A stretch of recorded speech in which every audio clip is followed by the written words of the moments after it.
My name is Victor Nwokedi. I'm from Nigeria. I've been in UK since 2007, and when I came, I wanted to study, but I didn't have enough I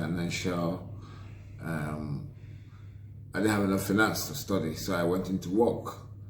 And now it's taking me how many years now to make up my mind to save money to go to school. And I'm back to go to uni, and I'm in the right place. I've acquired enough skills and enough knowledge. I've worked in different sectors.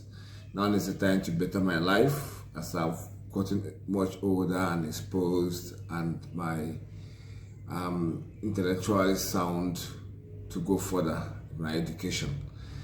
And I want to go to uni to study health and social care, because of what we have in the country, globally now.